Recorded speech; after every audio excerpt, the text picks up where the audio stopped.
Okay, hello everyone, you wonderful, beautiful mutants. This is about my third take on this. I've been fighting with OBS today. And Joel Clark here, designer and releaser, publisher, etc. of Lone Wolf Fist, and current guy who is working on the GM screen. I have, at this point, totally dedicated the editable character sheets and all of the stuff that I need to get character sheets and the games up on Foundry and Roll20 to my web guy, the guy who actually knows how to do coding. I don't feel like adding another skill set to myself. I feel like the amount of time and effort that would take would really detract from the actual design work, just what I want to focus on, so I can get the games out at a reasonable pace. So yeah, that's what's happening with that right now. I'm just working on GM screen stuff, and I actually have, for a benchmark, fit that GM screen here. I think this is the remaster screen. Whatever, it's a nice little screen. I picked it up because I'm running a 5th Ed D&D thing at the library every month, and so I needed a screen. And this is really nice. It's a little 4-panel thing. Landscape layout. There's a lot of good little bits of art. I especially am fond of the size chart here. I don't know if you can see that super well, where it actually just shows you pictures of the comparative sizes of different fantasy monsters. It's really useful stuff. It's got some flaws. There's some good info on there, hierarchy of information-wise. I reference it a pretty decent amount of time in play.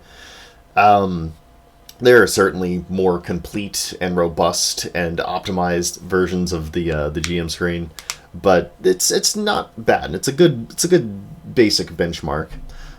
Here in my little viewer here, you should be seeing. Yeah, here we go. You can see my current efforts. I've got the 7 effect charts in there.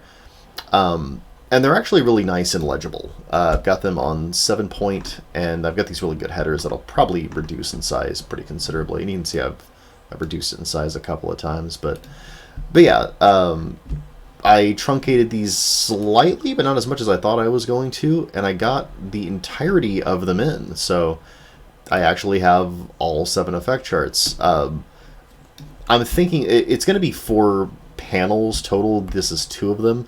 I'm probably going to squish all of these down further using a little bit of formatting, jankery, and things like that. And I'll put them all in 1 panel. It'll be kind of a tight panel, but that'll be a really useful little chunk where at a glance you can just take in anything that a character can do within the game. It's really, really useful. The other stuff I'm not certain about. Here in my wonderful proof copy, I actually have, here we go. I actually have the original version of this, and again, I don't know how well you can see that. But yeah, I've got this, the combat steps, scene types, elemental effects. I also have the XP chart in there. I actually really like the idea of putting the Dharma chart on there. The Dharma chart is awesome when it comes to reference, because you only really need to reference it once a session, but it's a very GM reference thing. It's also a really good... it's a really good set of hooks for people. If something is happening in the game and you want to hook the characters into caring about it a little more, making their players care by offering them karma for it, extremely cool. So yeah, and it also kind of gets them looking at their character sheet and their clan karmas and thinking, okay, well, what can I do that's a heroic deed? What can I do that's a fun indulging of a vice here? You know? So I really like to put that on there too. And it kind of gives you an idea of, like, it sort of optimizes you mentally for putting the stuff in the game that the game wants you to put in it. You know, we're defending a shrine right now, that kind of thing. Let's see, other stuff I like to put in there. Volatility scale. I don't know how necessary this is reference-wise. I think that for the most part you'll have the volatility number in front of you. It would be nice if you're having to prep something on the fly, though. Anything that you can use to prep things on the fly would be really useful. I might put hardships in there. Hardships would be useful, just in case a big boom happens. Some spark notes on how squads work. Squads and platoons, which are the other one here. Wouldn't mind having something on them. Right now, I'm trying to put these guys, all the elemental dangers and hazards in there. Just because they're going to come up pretty commonly. Let's see. What else would I like to put on there? I'd like to put the weapons on there. It'd be really nice to have all the weapons. Just, again, because you're going to reference them a lot in play. You're going to want to know what they do. Having the armor chart there would be kind of cool. It's, again, not... because it's going to be written on the character. I don't know how necessary that's going to be. That would be useful. I don't know what else. A little bit on imbalances, like maybe the types of imbalance you can have and what they do. That could be useful. I don't really want to put any of this Prana stuff on there. I might put Prana Flare on there. Oh, which is a shame. I've got this great little, like, that's really awesome. That would look really good on a character screen, or a GM screen, but I just don't know where I'm going to put it exactly. Let's see. I don't really want the keywords on there. I feel like those are already truncated enough, and you can just look them up if you need them. That's basically what I want to put on there. Anyway, so I'm thinking about it a lot. I'm working on getting all the info on there in a way that looks good and is useful and referenceable. Art-wise, I haven't decided what art I want to use yet. I've got a lot of really good art in my little art folder here. Where are you, buddy? Yeah, here we go. You go to, let me go. Actually, it's not in this one. As you can tell, like most game designers, I have 500 billion folders. Here we go. Purchased game art. But yeah, for Blood from God's Eye, I'm actually really taken with the parody commission. This is a tribute, not a parody, but I don't think Kazuki understands the distinction between those things. But yeah, the cover from Blood from God's Eye is a really, really good tribute cover. If it'll ever load, you'll be able to see that. It's a nice little tribute. And and like that's one of the things I wouldn't mind putting on there. I like the cover art for the game too. That's another good one. I feel like we've overused that image though, so I'd like to put something else on there. So yeah, that looks really nice. I don't know, because it's going to be 4 panels, and I don't know if that would look great split across 2 different panels. I think it looks freaking rad personally. But I would like to have this on one facing, and then I wouldn't mind having another piece of art on the other facing. And the other piece of art is for the thing that I'm going to be working on after this. The very next thing I'm going to work on after this GM screen and all the stuff for Foundry and Roll20 and the editable character sheets, the next thing I want to do is a supplement on Naraka, which is the settings version of Hell, and robots, because I think Kung Fu robots is a thing that I would love to see in this game. And those are kind of parallel to the Exalted, Infernal Exalted and Alchemical Exalted, which are always at the end of the line for Exalted. They never lead with those. They always lead with like Lunars and Dragon Blooded. And who gives a fuck, man? No, I want my robots and my demon Exalted, damn it. So we're gonna lead with that. And it's gonna be I'd like to actually do hero types for it. I'd like to do like a new hero type for the demon guys called the Damned Hero, and a new hero type for the robots, which is called the Artificial Hero, and they are exactly what they sound like. Instead of having the advantages and disadvantages of the other hero types that are in the core book, they'll have their own unique set of advantages and disadvantages. I think that the Damned Hero should have a demonic infestation, something that is like infesting and using his body that gives him an imbalance that can't just go away. That in exchange for that, they get like a whole bunch of cool hell martial arts right away. So they actually get a pretty impressive power boost, or at least a versatility and potential power boost, and in exchange for their body getting ridden around sometimes by this demonic parasite. So that would be really cool. And then for the artificial heroes, I want them to be able to take out and install their kung fu. Like I want them to be able to like make physical things that they put in their bodies, and that gives them the ability to use certain moves. Same thing with their chakras. I want them all to be like artificial chakras they've got to like create or find and bolt somewhere into their frames.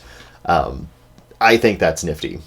So that's their thing, is that they're modular. And because they're modular, I think that they should overall have less powers than other people, but be able to swap them out so that between adventures they can radically change how their character works. I think that's nifty. I also think it should be possible to hot swap in the middle of an adventure too, where it's like, okay, this is my panoply of stuff, and I can switch these out. You know, it just like whether people were sleeping, you're like, you know, using the wrenches and screwdrivers to like unbolt your chassis and put new stuff in it. I think that's cool. That gives them something unique that they do. And I don't know precisely what their drawback is going to be. Robots are pretty cool. But probably there's probably going to be something about how difficult it is for them to heal. I don't think a robot would have natural healing. So they would actually have to like physically repair themselves. Although they might not need to like eat. They will need to find a way to repair themselves between battles, and they'll probably wind up carrying pretty bad imbalances, and maybe they even have unique sets of imbalances that only they can take, because again, they're robots, so they don't work like people. So I want them to have all kinds of weird stuff going on, because it's fun that way. It's fun to have robots. Anyway, so that's something I'm going to be working on next. I'm hoping to give them 2 styles each would be really cool. And then I wouldn't mind having like a minor clan per style, so that you have like a new hero type and a couple of different options with them. You can go with minor clan A or B, and the kung fu of minor clan A or B. I would like to do more. That seems like a realistic scope that I can do in like a couple of months. You know, like something I could actually have really cool, rich concepts for and really pack a book full of it. In addition to that, I want Naraka to be an enterable, playable setting, much like the settings in the lore chapter are. Same thing with wherever the robots come from. I'd like to do an Autothonia-esque, like, cramped robot world, Cybertron meets, you know, like, Soviet propaganda thing. I think that's really neat. I loved the, like, entropic, communist-esque, world of Autothonia. It was really distinct and a very, very particular flavor that was really cool. And actually, I loved the living, like, Tanith Lee-esque hell world of Malpheus, too. So I want Naraka to have a lot of inspiration from that. Clearly, obviously, I've also got real, actual mythology I can steal for Naraka. So I've been absorbing that stuff, too. I've actually been going and doing research on, like, the Buddhist hells and things like that. I think it's VC and the Nine Hells, whatever it's called. But yeah, so there's going to be a lot of cool, rich damnation stuff in there too. But yeah, so that's the next thing down the pike. After we get the GM screen done, which is the next project, and the character sheets. I want to do editable character sheets on DriveThruRPG, the GM screen on DriveThruRPG, which it's going to be just panels that you print out or download as PDFs and print out yourself. I really want to do high quality print on demands for that. So, and you just insert them, or you can, like, if you want to like go crafty with it, you can craft your own GM screen. But they actually sell this wonderful little fold out GM screen with inserts. You just insert the pages in there. There'll be nice high quality art on that. And down the road, I would like to find someone who can actually, like, you know, give me one of these bad boys, because I would love to have a high quality GM screen that I could like actually sell. Do I currently have the means to do that? Not really. I would have to do like a single run and then just be sold out, which kind of sucks. I can't find a POD for it outside the DTRPG one, which is just the printable stuff. It's not terrible, but it's not... I mean, clearly this would be like the ideal, right? So we're going to try to make that happen. I don't have a current plan for it, but that's the eventual goal with the GM screen. It'll be the same info on that GM screen, probably mildly updated once I get everyone's feedback on how well it works for them or where it fails. Ideally, it'll work just fine the first time, but that just doesn't seem to be how things work out for us. Anyway, that's the next couple of projects. I just wanted you guys to be salivating over that while I work on them. Aside from that, keep your fists strong, and there will be plenty of releases to enjoy in the very near future.